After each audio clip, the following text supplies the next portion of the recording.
انا جات لي شحنه من بره مصر وعايزين نشوف ايه هي وجواها ايه. او ماي جاد، درع الام في بي.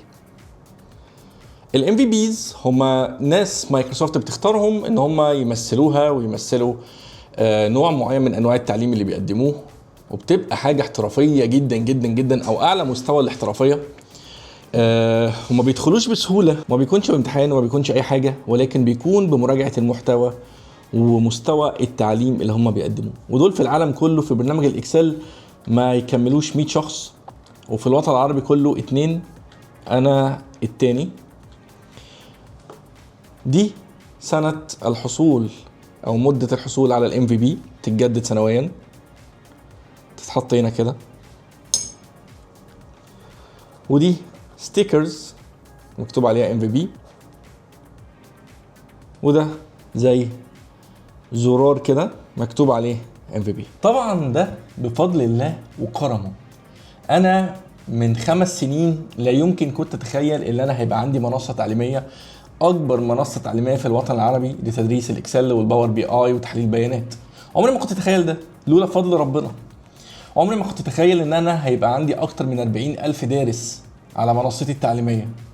عمري ما كنت اتخيل ان انا هكون ام في بي. الام في بيز الناس اللي انا كنت بتفرج عليهم وبتعلم منهم، لان انا طول حياتي بتعلم من الام في بيز او الناس الاجانب او الناس الكبار اللي هم اصلا موجودين في المعمل او في المصنع زي ما بيقولوا، وبيدونا العلم من مكانه. وده فضل وتوفيق من ربنا، فضل الله وحده. وده ان دل على شيء يدل على ان احنا الحمد لله ماشيين صح، وبنقدم حاجه محترمه، وبنحترم عقول الناس، وبنقدر تعبهم، وعايزينهم يبقوا في مكان افضل وفي مكان احسن وفي شغل افضل.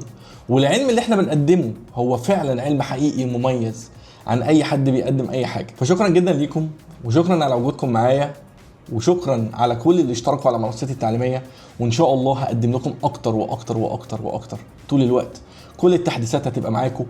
اوعدكم ان انا هخليكم افضل من اي حد موجود، وده طبعا ارضاء لله سبحانه وتعالى واستكمالا لرسالتي في التعليم، لان انا شغوف جدا بالاديوكيشن والاونلاين اديوكيشن. فده كان شغفي يمكن من 2007، وانا بستمتع بالكورسات المسجله والدروس والتسجيلات والمحاضرات، وعمري ما كنت اتخيل اللي انا فيه دلوقتي. فالحمد لله حمدا كثيرا مباركا فيه. وشكرا جدا لكل اللي بيتابعونا وكل اللي بيشوفونا. زي ما وعدناكم كلنا هيبقى هنكون سبب في تطوركم، احنا كمان هنكون بنتطور اسرع واسرع واسرع علشان نطوركم اسرع واسرع واسرع. شكرا جدا لكم.